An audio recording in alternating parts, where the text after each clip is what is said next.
Metas para 2023. Emagrecer 10 quilos, fazer dieta, ir à academia, comprar um carro e um apartamento e terminar a faculdade. 2023 promete, esse ano vai dar certo.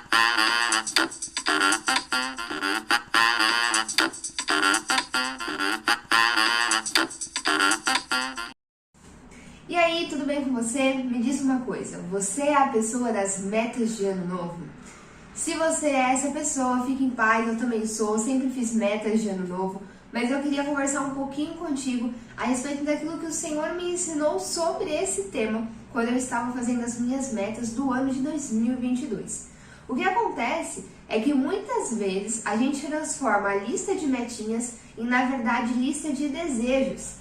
E é claro que ela tem o seu valor, tem o seu propósito, mas é uma coisa diferente. Eu tinha o hábito de fazer lista de metas todos os anos, porque sou uma pessoa que gosta de organização, gosto de planejamento, faz parte da minha personalidade.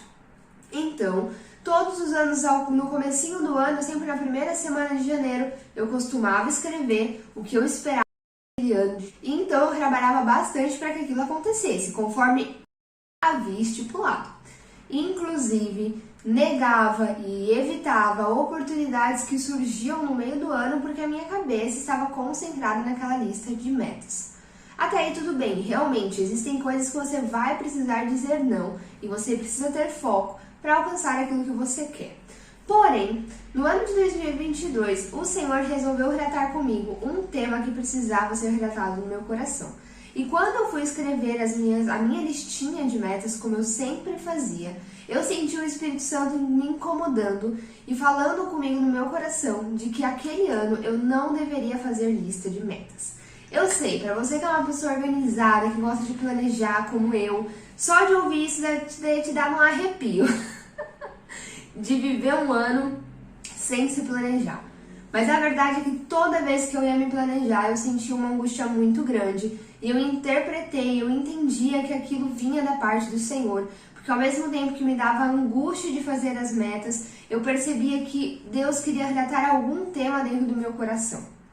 Bom, resolvi então não fazer as metas e continuar apenas com as atividades que eu já desempenhava e deixar Deus ir tratando meu coração ao longo do ano e fazendo as coisas acontecerem ao longo do ano. E o que aconteceu, gente, é que no ano de 2022, algo que Deus tratou muito fortemente dentro de mim foi a questão da idolatria. Como assim, Giovana, idolatria? Se você não sabe, idolatria é quando você tem ídolos, ou seja, quando você adora tudo aquilo que não é Deus. Quando você dá a qualquer coisa ou a qualquer outra pessoa o título de Deus, a adoração que pertence somente a Deus. E a idolatria, ela pode estar disfarçada em coisas que parecem boas, que parecem bonitas. Então, por exemplo, às vezes você é uma pessoa muito controladora financeiramente e até certo aspecto isso não é ruim, você é uma pessoa que se organiza financeiramente, mas no fundo, existe uma raizinha no seu coração que idolatra o dinheiro. Ele é o seu Deus, ele governa a sua vida, ele dita o seu ritmo. Isso é idolatria. E o Senhor condena idolatria. Porque no lugar de Deus deve ter somente Deus. E no meu caso, Deus queria falar comigo a respeito da minha idolatria no assunto controle. Sim, eu idolatrava o controle. O controle daquilo que acontecia ao meu redor, daquilo que acontecia no meu dia, daquilo que aconteceria no meu futuro. Eu queria estar dominando e controlando todas as áreas da minha vida. E se alguma coisa fugisse, saísse do planejado, aquilo me tirava do meu eixo. Me causava crise de ansiedade, me causava desespero, me deixava triste, amargurada, tratava mal quem estava ao meu redor. Porque para mim o controle era muito importante. E quando o Espírito Santo começa a sondar o nosso coração, o que seria sondar o coração? Quando ele começa a realmente explorar o seu coração para encontrar a real intenção daquilo, para encontrar o que está por trás desse seu comportamento, ele encontra os nossos pecados. E por trás desse meu comportamento estava a falta de confiança em Deus ou até a vontade de ser o próprio Deus na minha vida. Eu sei que isso parece muito pesado e realmente é uma coisa pesada e é uma coisa perigosa que muitos de nós caímos nessa. Pode parecer assim, ai Gi, mas você está sendo muito dura, imagina, eu não quero ser Deus. Eu sei, gente, a gente não faz isso com consciência, tipo, eu quero ser Deus, não é isso. Mas muitas vezes o nosso comportamento na nossa vida é o comportamento de alguém que está tentando ser o seu próprio Deus. Porque é você quem dita as ordens, é você quem dita o ritmo, é você quem planeja, as coisas têm que ser do seu jeito. E se Deus faz com que o caminho mude de rumo, você se revolta, inclusive com ele. Então isso é um grande problema. E o Espírito Santo começou a sondar meu coração e chegou nisso. Chegou nessa idolatria, chegou nessa mania de controle, essa necessidade de saber, de ter a sensação de que o controle estava na minha mão. De que o que acontecesse na minha vida estava acontecendo porque eu fiz, porque eu planejei, porque eu estava ali, porque eu controlei, porque eu. A verdade é que ele é soberano. Então, mesmo eu querendo controlar a minha vida, no fim, eu sei que quem estava controlando era ele. Porque se ele dissesse não, era não, não acontecia. E se ele disser sim, é sim, vai acontecer. Mas existe uma grande diferença de você viver em uma vida que é controlada por Deus sem reconhecer isso e viver uma vida que é controlada por Deus reconhecendo isso. A diferença é que na primeira sensação, na primeira situação, você não tem paz de espírito. Na segunda situação, você tem paz de espírito. Na primeira, você não confia. Na segunda, você confia. Na primeira, você não consegue se comportar como filha de Deus, mas você ainda tem um comportamento de adoção, que é o quê? É tentar convencer Deus a te amar, sendo que Ele já te ama. Na segunda, você entende que é filha, sabe que Ele te ama e o seu comportamento é de filha. Na primeira, você não se permite viver as maravilhas de Deus e as surpresas que Ele tem sobre a sua vida em todos os aspectos. Na segunda, você se deleita em Deus, porque você sabe que Ele está no controle. Na primeira, você não pode passar por adversidade, porque se você passar por adversidades, você vai culpar Deus por essas adversidades e vai se afastar dele. Na segunda, você sabe que uma folha não cai da árvore se não for da vontade do teu Deus. E sabe que Ele é o teu Pai e o teu bom pastor e que nada vai te faltar. Então, se você passa por uma adversidade, você não se rebela com Ele ou contra Ele. Muito pelo contrário, você se refugia nele e faz total diferença. Então, em 2022 eu não fiz a lista de metas e Deus queria tratar isso no meu coração. Então foi um ano inteirinho repleto de acontecimentos que eu não fazia ideia que iam acontecer, que me levaram a outros lugares que eu não fazia ideia onde eu iria chegar, e todos os eventos que aconteceram na minha vida do ano passado queriam me ensinar a depender, a confiar, a viver debaixo da autoridade de Deus, entendendo que Ele não é um Deus que está lá no céu, imparcial, indiferente em relação a mim. Eu sigo minha vida aqui e Ele está olhando e está tudo certo. Não, Ele não é esse Deus. Deus é um Deus pessoal. Ele enviou Jesus Cristo para morrer por nós, Emanuel, Deus conosco. E quando Ele subiu, quando Ele ressuscitou, Ele deixou o Espírito Santo, que é o próprio Deus que habita dentro de nós. Então Ele é um Deus pessoal. Deus se importa comigo, Deus se importa com você. Deus está na nossa vida no dia a dia. Ele não quer um relacionamento que você sai fazendo suas coisas e Ele está ali olhando caso aconteça alguma coisa. Não, Ele faz parte, Ele caminha lado a lado contigo, Ele está junto nas decisões, você não está sozinho, você está com Ele. Deus é um Deus pessoal e Ele quer se relacionar pessoalmente com você. Gi, mas então a gente não pode se planejar? É pecado se planejar? É ser controlador? Não, gente, não é pecado planejar. Pode planejar, inclusive Deus é um Deus de projeto, Deus é um Deus de plano. Ele tem um grande plano de redenção e esse plano vem sendo revelado ao longo da história. Tempos em tempos, você tem lá no Jardim do Éden a promessa sendo liberada pelo próprio Deus de que um homem viria do ventre de uma mulher, esmagaria a cabeça da serpente. Depois você tem Deus se revelando ao próprio Abraão, prometendo que um homem viria e salvaria as nações. A partir de Abraão, vai crescer uma nação inteira de pessoas que vão aprender a servir, a adorar e a conviver com esse Deus, ele vai se revelar de diversas formas. Dessa nação sairão vários profetas que falarão sobre a vinda de um Messias. Depois você tem a vinda do próprio Deus na terra. Ele entrou no tempo, ele se fez homem, ele veio para cá para nos salvar, ele morre e ressuscita, e agora ele voltará. Então Deus é um Deus de ordem e de organização. O problema não é esse, o problema é a raiz da sua intenção. O problema é o estado do seu coração. Como eu falei, lá no fundo do meu coração, essa mania de organização e controle exagerada revelava uma idolatria, revelava uma falta de confiança, revelava uma mania de controle e de domínio e revelava até uma sensação, um desejo de querer ser o Deus da minha vida. O problema é a intenção do seu coração. Se você estiver com a intenção certa, tá tudo em paz. Mas se você estiver com o coração errado, você precisa alinhar as coisas. Gi, o que eu faço? Eu tô achando que o meu coração não tá com a intenção certa.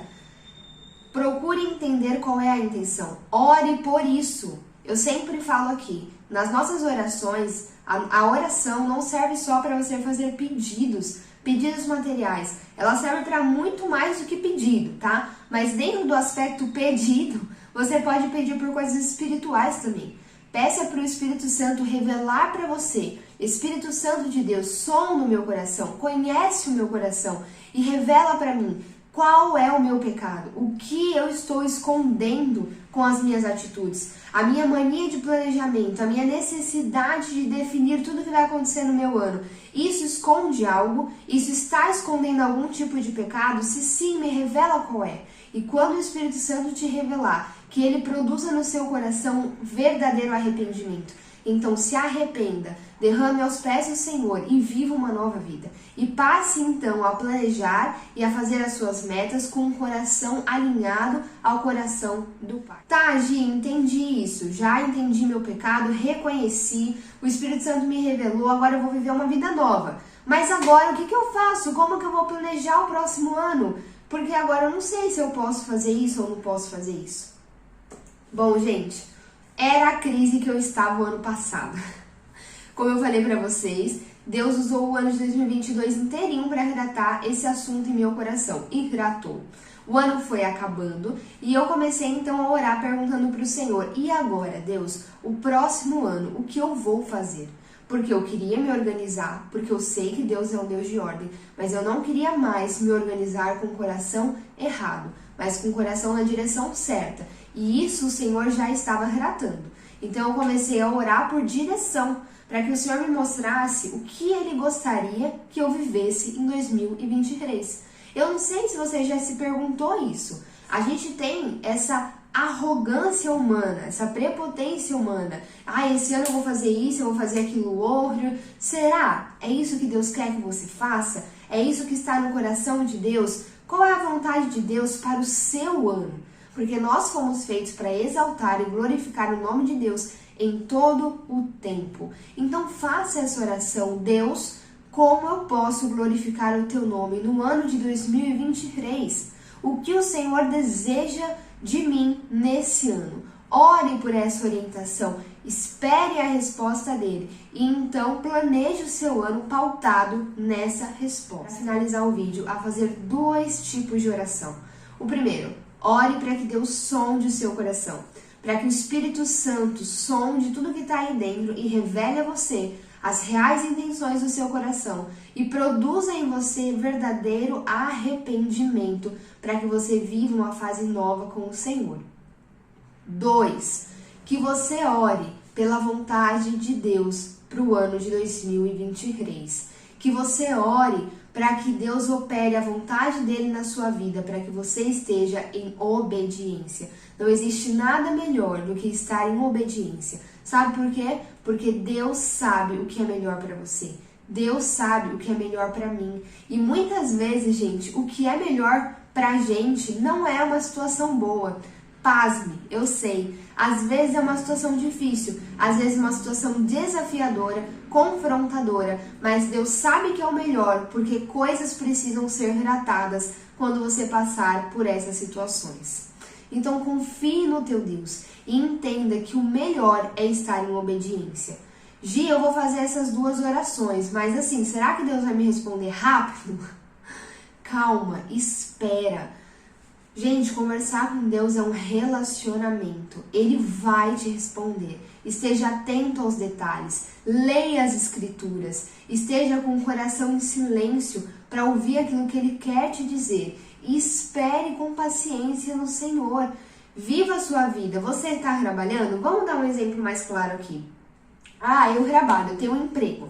Eu quero mudar de emprego. Tá bom, comece a orar por isso. Essa é a vontade do coração de Deus. Ele quer que você saia desse lugar. Se Ele quer que você saia desse lugar, Ele vai te sinalizar. Comece a orar por isso. Deus, é para eu sair daqui ou é para me manter nesse lugar? Senhor, se eu sair daqui, abre uma porta conforme a tua vontade. Feche as portas que o Senhor não deseja que eu entre. Comece a orar por isso. Enquanto você não tem uma resposta, trabalhe da melhor forma no emprego onde você está. Porque nós que somos filhos de Deus, fazemos tudo como que para a glória de Deus, como que para o Senhor e não para o homem. Então faça o melhor e Deus vai te responder. Ai, Gi, eu tenho um grande sonho de morar em tal lugar. É da vontade de Deus? Ore por isso. Deus, o Senhor quer que eu vá para esse lugar? Se o Senhor deseja que eu vá para esse lugar, prepare as portas, mostre o caminho, me mostra que realmente o Senhor tem um propósito para mim lá. E Ele vai mostrar. Enquanto você não for, seja a bênção onde você mora agora. De repente, você pode pegar o mês de janeiro e se concentrar em buscar aquilo que Deus deseja para você no ano de 2023. Isso vale para tudo, tá? Pode parecer radicalismo, mas essa é uma vida com Cristo de verdade. Você quer viver com Cristo ou Cristo é apenas um amuleto para você? Se Cristo for só um amuleto, então você não precisa fazer esse tipo de oração. Você faz essa oração só quando você não tiver para onde recorrer e você quiser uma forcinha dele. Aí você pede para Ele, por favor, Deus, me ajuda a passar em tal processo seletivo. Aí você vê se Ele te responde. Agora, se você quer um relacionamento com Cristo, se você ama Deus, se você quer caminhar com Ele, se você quer uma vida nova em Cristo, 100%, é 100% de entrega, 100% aos pés de Jesus, em tudo, tudo. E, gente, é maravilhoso. Quando você aprende a viver assim, é maravilhoso. Porque Deus, é conhecedor de todas as coisas, é criador de tudo e Ele te ama. Então não existe nada melhor do que seguir os teus passos, do que seguir aquilo que Ele deseja para você. Bom, eu sei que esse ano Deus ainda está tratando em mim o assunto da dependência. Não é algo fácil, é difícil de viver, é mais fácil falar e mais difícil viver isso na prática, mas Deus está tratando e estamos avançando a cada dia. Então esse ano eu vou fazer os meus planejamentos, vou me organizar, mas dessa vez as metas que vão para minha lista são metas do coração de Deus e isso fará toda a diferença. Deus abençoe você e espero que você tenha um ano de 2023 repleto da presença de Jesus. Beijos!